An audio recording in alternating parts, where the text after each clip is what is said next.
Beautician சொல்லும்போது இப்போ பக்கத்தில் ஒரு பார்லரில் வந்து பார்த்தீங்கன்னா உங்களுக்கு ரொம்ப தியரிட்டிக்கல் நாலேஜ் வந்து இருக்காது. ஸ்கின்னுனா என்ன, ஸ்கின்னுக்குள்ளே வந்துட்டு என்னெல்லாம் நடக்குது, ஸ்கின்னோட பிஹெச் லெவல் என்ன, ஸ்கின் என்னென்ன ஒர்க் பண்ணுது, நிறைய பேர் க்ரூம் பண்ணிக்க மாட்டாங்க. இப்போ வந்து எல்லாருமே அந்த மைண்ட் மாறிடுச்சு. இப்போ நிறைய வந்து சோஷியல் மீடியா வந்துருச்சு. நார்மலாக ஒரு கல்யாண பொண்ணு தான் மேக்கப் பண்ணும் அப்படிங்கிற காலம் போய் ஒரு ஸ்க்ரீனில் வந்து தெரியணும் அப்படின்னாலே அவங்க வந்து அவங்களுக்கு க்ரூம் படிக்கணும் அப்படின்னு நினைக்கிறாங்க. ஏஐ வந்ததுனால நிறைய டவுன் ஆகிடுச்சு. ஆனால் நம்ம இந்த பியூட்டி ஃபீல்டை பொறுத்த வரைக்குமே இன்னும் வந்துட்டு அதோட கிராஃப் வந்து அதிகமாக தான் ஆகிட்டுருக்கு. நான் இந்த ஃபீல்டுக்கு வரும்போது அப்படின்னு நினைக்கும் போதுமே பியூட்டிஷியன் அப்படின்னாலே வந்துட்டு ஏதோ ரொம்ப ஒரு கீழ்மட்டமாக அதை வந்து யோசிக்கிறது, கேஸ்ட் ரிலேட்டடாக யோசிக்கிறது. நிறைய பேர் அப்படி தான் யோசிப்பாங்க. அவங்க ஒரு பியூட்டிஷியனாக கேவலமான தொழில் மாதிரி அந்த மாதிரியே சொல்ல ஆரம்பிச்சிடும்.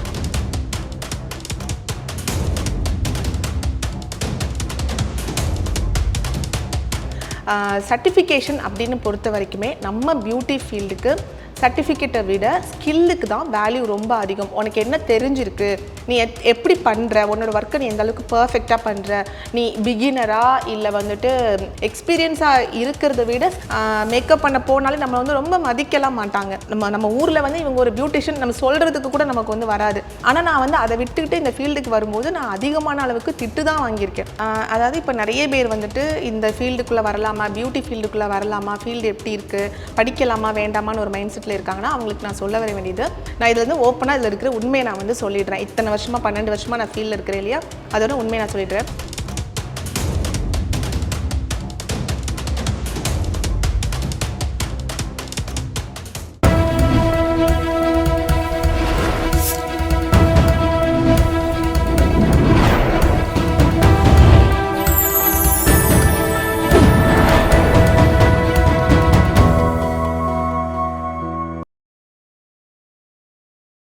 சேனல் 5 நேயர்களுக்கு வணக்கம். இன்று நம்முடன் நேர்காணலில் இருப்பது காஸ்மெட்டாலஜிஸ்ட் பத்மசுதா அவர்கள். வணக்கம் மேம். வணக்கம். எப்படி இருக்கீங்க? நல்லா இருக்கீங்க மேம். எனக்கு இப்போ டவுட், காஸ்மெட்டாலஜி அப்படின்னா என்னது, பியூட்டிஷியன் அப்படின்னா என்னது மேம்? ஆக்சுவலாக பியூட்டிஷியன் அண்ட் காஸ்மெட்டாலஜி, அதுக்கப்புறமா ஏஸ்தட்டிஷியன், இந்த மூணுமே வந்துட்டு ஒன்று தாங்க.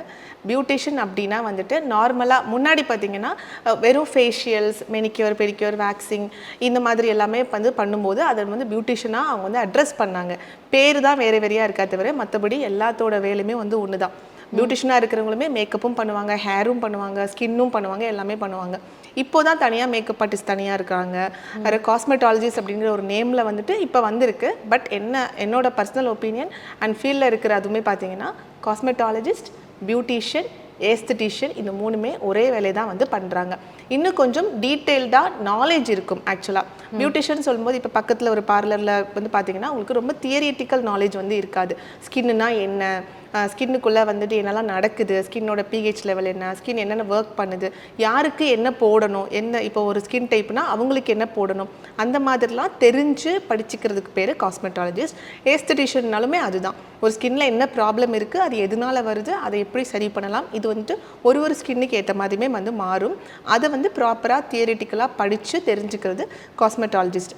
இது இல்லாமல் ஜஸ்ட் லைக் தட் சும்மா ஒரு பார்லரில் போய் நான் கற்றுக்கிறேன் அப்படின்னு சொல்கிறவங்க பியூட்டிஷியன். இப்படி போட்டிங்கன்னா கண்டிப்பாக சண்டைக்கு வந்துருவாங்க. ஏன் அப்படின்னா இப்போ நிறைய பேர் வந்துட்டு எல்லாமே தெரிஞ்சே பண்ண ஆரம்பிச்சிட்டாங்க. எல்லாமே ஒன்று தான். இப்போ ஒரு பீரியட்ல வந்து இப்போ இந்த 90s அந்த மாதிரி டைம்லலாம் பியூட்டிஷியன் அப்படின்னா ரொம்ப கம்மி. இப்போ வந்து பார்த்தீங்கன்னா நிறைய மென்னாக இருக்கட்டும், உமனாக இருக்கட்டும், நிறைய பேர் வந்து இந்த பியூட்டிஷியன் ஃபீல்டில் வந்து நிறைய இன்வால்வ் ஆகுறாங்க. ஸோ இதில் வந்து அவங்களுக்கு நிறைய இன்கம் வருமா? ஆமாம் மேம், இது வந்து ஆக்சுவலாக ஒரு நல்ல கொஸ்டின். என்ன அப்படின்னு பார்த்தீங்கன்னா முன்னாடி இருக்கிற காலகட்டத்தில், ஏன் ரொம்ப முன்னாடி கூட வேண்டாம், நான் இந்த ஃபீல்டுக்கு வரும்போது அப்படின்னு நினைக்கும் போதுமே பியூட்டிஷியன் அப்படின்னாலே வந்துட்டு ஏதோ ரொம்ப ஒரு ரொம்ப கீழ்மட்டமாக அதை வந்து யோசிக்கிறது, கேஸ்ட் ரிலேட்டடாக யோசிக்கிறது. நிறைய பேர் அப்படி தான் யோசிப்பாங்க. ஆனால் அது வந்து யாருமே அலோவே பண்ண மாட்டாங்க. இது ஒரு கேவலமான தொழில் மாதிரி அந்த மாதிரியே சொல்ல ஆரம்பிச்சிடும். அவங்க ஒரு பியூட்டிஷியனாக இவங்க இப்படி தான் இருப்பாங்கன்னு அவங்கள வந்து ஒரு ஃப்ரேம் பண்ணுறது, இந்த மாதிரிலாம் நடந்துட்டு இருந்துச்சு. இப்போ இருந்துட்டு என்னோட கண்ணோட்டத்தில் நான் ஒரு அகாடமி வச்சுருக்கேன் இல்லையா, இப்போ பார்க்கும்போது அது எல்லாமே மாறிடுச்சு. எல்லாருமே வந்துட்டு நிறைய பேர் இதை படிக்க ஆரம்பிக்கிறாங்க.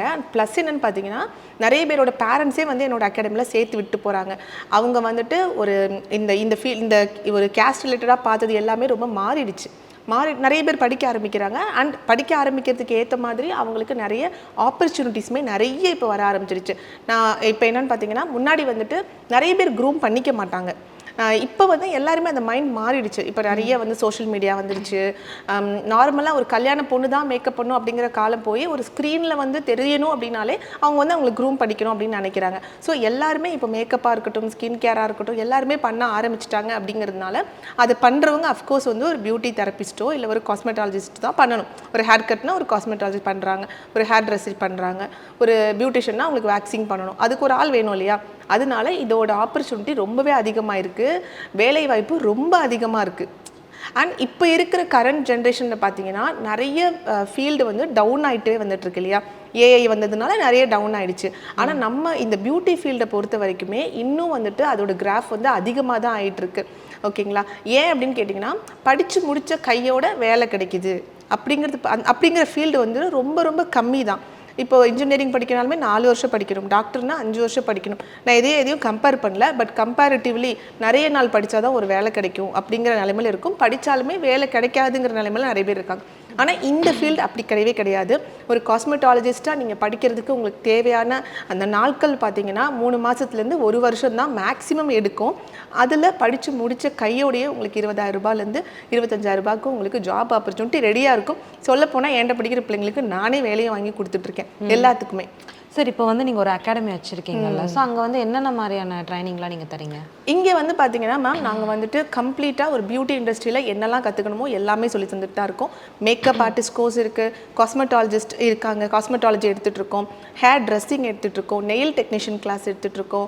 அதுக்கப்புறம் பார்த்தீங்கன்னா அட்வான்ஸ் ஏஸ்தட்டிக் கோர்ஸும் எடுத்துகிட்டு இருக்கோம். அதாவது லேசர் தெரப்பிலாம் படிக்கிறாங்க இல்லையா, கெமிக்கல் பீலிங், மைக்ரோ நீட்லிங், இந்த மாதிரி ஸ்கின் ட்ரீட்மெண்ட்ஸ், இந்த மாதிரி கம்ப்ளீட்டாக ஒரு பியூட்டி இண்டஸ்ட்ரியில் என்னெல்லாம் இருக்குமோ இது எல்லாமே இங்கே கிளாஸில் இருக்குது. இங்கேருந்து நிறைய பிள்ளைங்க போய் நல்லாவே சம்பாதிச்சுட்டு இருக்காங்க. அதனால தான் இப்போ வந்து ஆமாம், இப்போ எனக்கு அதனால தான் நான் வந்து ஓப்பனாகவே சொல்கிறேன், இங்கேருந்து நிறைய பேர் போய் நல்லாவே சம்பாதிச்சுட்டு இருக்காங்க. நானுமே இதே ஃபீல்டில் அப்போ ஆரம்பத்துலேருந்து இப்போ பார்க்கும்போது நிறைய பேர் நல்லா சம்பாதிக்க ஆரம்பிக்கிறாங்க, லேக்ஸில் சம்பாதிக்க ஆரம்பிக்கிறாங்க.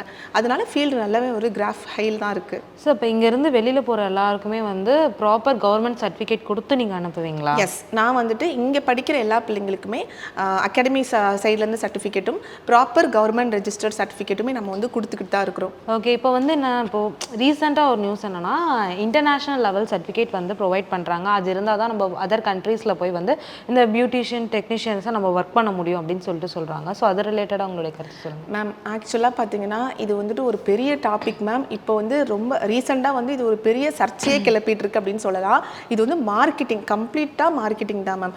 அதாவது அவங்க அகாடமி சைட்லேருந்து நாங்கள் இதை கொடுக்குறோம் அப்படின்னு தெரிய வைக்கிறதுக்காகவும் உள்ள ஆளுங்களை கூட்டுறதுக்காகவும் பண்ணுற ஒரு விஷயம். நான் இதில் வந்து ஓப்பனாக இதில் இருக்கிற உண்மையை நான் வந்து சொல்லிடுறேன். இத்தனை வருஷமாக 12 வருஷமாக நான் ஃபீல்டில் இருக்கிறேன் இல்லையா, அதோட உண்மையை நான் சொல்லிடுறேன்.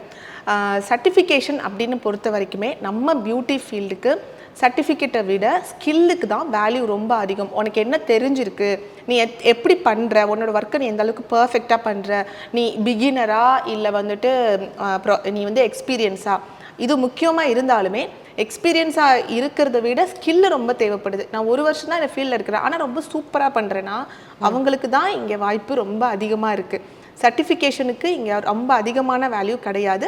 பட் இருந்தாலும் வெளியில் வேலைக்கு போகிறாங்க, அதாவது ஃபாரின் கண்ட்ரீஸ்க்கு வேலைக்கு போகிறாங்கன்னா நம்ம ஊரில் படிச்சிருக்காங்கன்னு ஒரு ஆத்தரைஸ்ட் ஒரு சர்டிஃபிகேஷன் வேணும், அவ்வளோதானே தவிர இன்டர்நேஷ்னல் சர்டிஃபிகேஷன் அப்படின்னு சொல்கிறது கண்டிப்பாக அது ஒரு உருட்டு தான், அப்படின்னு ஒன்று கிடையவே கிடையாது. இன்டர்நேஷ்னல் சர்டிஃபிகேஷன் இருந்தால் தான் ஃபாரினில் போய் வேலை பார்க்க முடியும் அப்படிங்கிறதுமே கிடையாது. நம்மளோட ஸ்டூடெண்ட்ஸே, என் கூட படித்த பிள்ளைங்களாக இருக்கட்டும், என்னோட ஸ்டூடெண்ட்ஸாக இருக்கட்டும், எல்லாருமே அந்த மாதிரி ஒரு சர்டிஃபிகேஷன் இல்லாமல் ஃபாரினில் நிறைய பேர் ஒர்க் பண்ணிட்டு இருக்காங்க. ஸோ அது ஒரு ப்ரூஃபாகவே என்னால் காமிச்சிக்க முடியும். ஸோ இன்டர்நேஷ்னல் சர்டிஃபிகேட் அப்படிங்கிறது டோட்டலாக ஒரு மக்களை வந்து ஏமாற்றக்கூடிய ஒரு விஷயமாக தான் நான் பார்க்குறேன். அப்படி ஒன்றும் கிடையவே கிடையாது. ஓகே, நீங்கள் ஆஸ் அ உமன் இந்த பியூட்டி ஃபீல்ட், இப்போ நீங்கள் சொன்னீங்க ஒரு 12 இயர்ஸ்க்கு முன்னாடி வந்து நான் அந்த ஃபீல்டில் வந்து நான் ஸ்டார்ட் பண்ணேன். அப்போவே வந்து பியூட்டிஷியன்னா வந்து ஓகே அவங்க சினிமாவுக்கு தான் பண்ணுவாங்க, இல்லை கல்யாணத்துக்கு கூட அவ்வளோ பண்ண, இப்போ தான் வந்து மென்னுக்குலாம் பண்ணுறாங்க. ஸோ அப்போ வந்து வெறும் உமனுக்கு மட்டும், அதாவது பிரைட்க்கு மட்டும்தான் பண்ணுவாங்க அப்படின்னு சொல்லிட்டு ஒரு தாட் இருந்தது.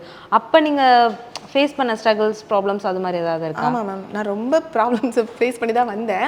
ஸ்ட்ரகிள்ஸ் அப்படின்னு பார்த்தீங்கன்னா நான் சொன்ன மாதிரியே அப்போ வந்து நிறைய பேர் அதை அக்செப்ட் பண்ணிக்கல. பியூட்டிஷியன் அப்படின்னு சொல்லும்போது ரொம்ப சீப்பாக அவங்கள ட்ரீட் பண்ணுறது, மேக்கப் பண்ண போனாலே நம்ம வந்து ரொம்ப மதிக்கலாம் மாட்டாங்க.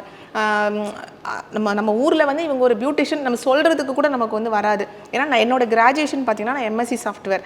ஆனால் நான் வந்து அதை விட்டுக்கிட்டு இந்த ஃபீல்டுக்கு வரும்போது நான் அதிகமான அளவுக்கு திட்டு தான் வாங்கியிருக்கேன். எதுக்கு நீ இந்த ஃபீல்டுக்குள்ளே போகிற, அதுவும் இதுவும் இதை விட இதில் அதிகமாக சம்பாதிக்கலாங்கிறது என்னுடைய தாட்டு. அதனால தான் நான் இதுக்கே வந்தேன். ஆனால் அதை யாருமே அக்செப்டே பண்ணிக்கல. இது ஒரு கேஸ்ட் ரிலேட்டடாகவும் இதை வந்து ரொம்ப கீழ்த்தரமாக பார்க்குற மாதிரி தான் இருந்துச்சு. அதை தாண்டி சக்ஸஸ் பண்ணி வர்றதுக்கு எனக்கு இத்தனை வருஷம் ஆகிட்டுருக்கு. இப்போ என்னை வந்து அந்த மாதிரி பார்த்தவங்க எல்லாரோட மைண்ட் செட்டும் மாறி இருக்கு. ஏன்னா நான் இதை வந்து நான் அடுத்த லெவலுக்கு கொண்டு போயிருக்கேன். அதுக்கு என்ன வேணும் அப்படின்னு பார்த்தீங்கன்னா, படித்து முடித்து நீங்கள் இந்த நிலைமைக்கு வர்றதுக்கு கொஞ்சம் டைம் எடுக்கும். ஓகேங்களா? பொறுமையாக அந்த கன்சிஸ்டண்ட்டாக ஒரே விஷயத்த பண்ணணும், ஹார்ட் ஒர்க் போடணும். அதில் நிறைய விஷயங்கள் இருக்குது. படித்து முடித்த உடனே நானும் அதே மாதிரி ஆயிட முடியுமானா அதுக்கு கொஞ்சம் டைம் எடுக்கும். ஹார்ட் ஒர்க் அண்ட் கன்சிஸ்டன்சி இது ரெண்டும் இருந்தால் நம்ம வந்து நல்லா சக்ஸஸ் பண்ணிடலாமா? சார் இப்போ நான் ஒரு பிஸ்னஸ் வந்து ஸ்டார்ட் பண்ண போகிறேன் அப்படின்னு சொல்லிட்டு ஒரு யங் ஆண்டர்பிரினர் இருக்காங்கன்னு வச்சுக்கோங்களேன். ஸோ அவங்களுக்கு வந்து உங்களை மாதிரி நிறைய ப்ராப்ளம்ஸ் வந்து ஃபேஸ் பண்ணக்கூடிய ஒரு சுச்சுவேஷன் இருக்கும். அந்த மாதிரி ஸ்டார்ட் பண்ணணுன்ற ஒரு ஐடியாவில் நின்றுட்டு தயங்குறாங்களா பற்றிய பெண்கள், அவங்கள்ட்ட நீங்கள் சொல்ல வர கருத்து ஏதாவது இருக்கா? ஸ்டார்ட் பண்ணலாமா வேணாமா? ஸோ இப்போ நம்ம ஸ்டார்ட் பண்ணால் இவங்க ஏதாவது சொல்லிடுவாங்களோ, இப்போ உங்களுக்கு ஒரு தாட் இருந்ததுல உங்களை எல்லாரும் திட்டினாங்களா, அது மாதிரி ஒருத்தவங்க திட்டுவாங்க அப்படின்னு சொல்லிட்டு யோசிச்சுட்டு சில பெண்கள் இருப்பாங்கல்ல, அவங்களுக்கு நீங்கள் சொல்ல வர கருத்து? அதாவது இப்போ நிறைய பேர் வந்துட்டு இந்த ஃபீல்டுக்குள்ளே வரலாமா, பியூட்டி ஃபீல்டுக்குள்ளே வரலாமா, ஃபீல்டு எப்படி இருக்குது, படிக்கலாமா வேண்டாமான்னு ஒரு மைண்ட் செட்டில் இருக்காங்கன்னா அவங்களுக்கு நான் சொல்ல வர வேண்டியது, பியூட்டி ஃபீல்டு வந்து பார்த்திங்கன்னா நல்ல ஒரு கிராஃப் வந்து நல்லா ஏறிட்டே போயிட்டுருக்கு, நல்லா ஹையில் இருக்குது. அந்த மாதிரி ஒரு ஃபீல்டு தான் நல்லா சம்பாதிக்க முடியும், இமீடியட்டாகவும் சம்பாதிக்க முடியும். அதனால யாராவது உங்களை டவுன் பண்ணுறாங்க முடிஞ்ச அளவுக்கு அவங்களுக்கு எக்ஸ்பிளைன் பண்ணிவிட்டு நீங்கள் வந்து படிக்க வரதான் என்னை பொறுத்த வரைக்கும் ஒரு நல்ல விஷயமா பார்க்குறேன். ஏன்னா சொல்கிறவங்க இது இல்லை, எதை பண்ணாலும் அவங்க சொல்ல தான் போகிறாங்க. இந்த ஃபீல்டில் மட்டுமா சொல்கிறாங்க, எந்த ஃபீல்டாக இருந்தாலும் நம்மளை குறை சொல்கிறவங்களும் நம்ம வளர்ந்தாலும் நம்மளை சொல்ல போகிறாங்க, நம்மளை வந்து ஒன்றும் பண்ணாமல் இருந்தாலும் நம்மளை சொல்ல தான் போகிறாங்க. ஸோ குறை சொல்கிறவங்க ஒரு பக்கம் சொல்லிக்கிட்டே இருக்கட்டும். நீங்கள் உங்களோட வளர்ச்சியை பார்த்து நீங்கள் என்ன டிசைட் பண்ணுறீங்க, உங்களுக்கு அதில் இன்ட்ரெஸ்ட் இருந்ததுன்னா நீங்கள் தாராளமாக வரலாம். மணி மோட்டிவாக வராமல் இன்ட்ரெஸ்ட் இருந்தால் நீங்கள் வந்தீங்கன்னு வச்சுக்கோங்களேன், கொஞ்சம் ஹார்ட் ஒர்க் போட்டிங்கன்னா ஒரு 2-3 வருஷத்துக்கு சக்ஸஸ் பண்ண முடியும். ஸோ சொல்கிறவங்கள நம்ம காதில் வாங்காமல் போகிறது நல்லது. நான் அப்படி தான் வந்தேன். ஆக்சுவலாக நிறைய பேர் சொன்னாங்க, காதில் வாங்காமல் நம்ம வந்ததுனால தான் சக்ஸஸ் பண்ண முடியுது. எடுத்து மைண்டில் போட்டேன்னா நமக்கு தான் வந்து ஸ்ட்ரெஸ் அதிகமாக இருக்கும்.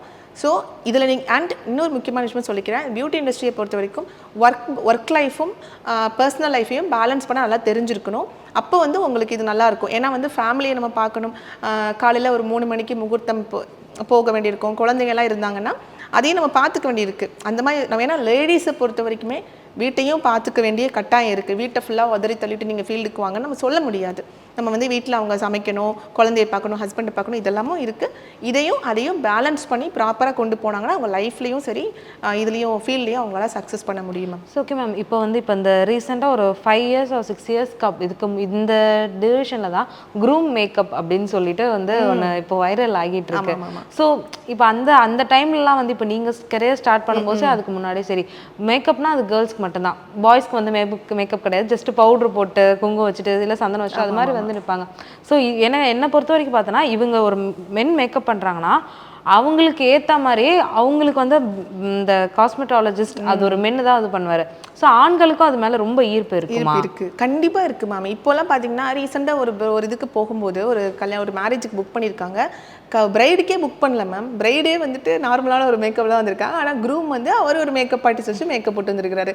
ஸோ அது பார்த்தீங்கன்னா அதுவும் ஒரு ஹெல்த்தியான ஒரு இதாக தான் நான் பார்க்குறேன். அப்போ அவங்களுக்கு அது புரியுது. ஒரு கேர்ள்ஸ் மேக்கப் போடும்போது அவரும் அதை மதிப்பார். அவர் பண்ணும்போது அவர் அதையும் மதிக்கிறதுக்கான வாய்ப்பு தான் அதிகமாக இருக்குது. அவங்களுக்கு மட்டும் க்ரூம் பண்ணக்கூடாதா என்ன, அவங்களும் பண்ணிக்கிட்டுமே, அழகாக தெரியட்டுமே. ஸோ அது நல்ல விஷயமா தான் நான் பார்க்குறேன். அது இப்போ நிறையவும் ஆகிட்டுருக்கு. அண்ட் பியூட்டி இண்டஸ்ட்ரியில் படிக்கவுமே இப்போ நிறைய பேர் வராங்க. மேக்கப் ஆர்டிஸ்ட் நிறைய ஜென்ஸ் இருக்காங்க, சூப்பராக பண்ணுறாங்க. லேடிஸை வேற சூப்பராக சாரி ட்ரைப்பிங் பண்ணுறதா இருக்கட்டும் ரொம்ப அழகாக பண்ணுறாங்க. ஆமாம், கேர்ள்ஸோட ஜென்ஸ் தான் அழகாக சாரி பண்ணுறது, மேக்கப் பண்ணுறது அதெல்லாம் ரொம்ப சூப்பராகவே இருக்குது. அது பார்க்குறதுக்கு நல்லாவும் இருக்குது. அதை அவங்க கண்டினியூ பண்ணட்டும். யாராவது இனிமேல் வரணும்னு நினச்சாங்களும் தாராளமாக வாங்க. இன்ட்ரெஸ்ட் இருக்கணும், அதை பண்ண தெரிஞ்சு அழகாக பண்ணுறாங்கன்னா தாராளமாக வரலாம். நல்ல ஃபீல்டு தான். அழகியல் மற்றும் எப்படி அந்த தொழிலில் சாதிக்கலாம் அப்படின்னு சொல்லிட்டு பெண்களுக்கும் எங்களுக்கும் ஒரு விழிப்புணர்வு தந்ததுக்கு ரொம்ப நன்றி ma'am. Thank you. Thank you so much ma'am.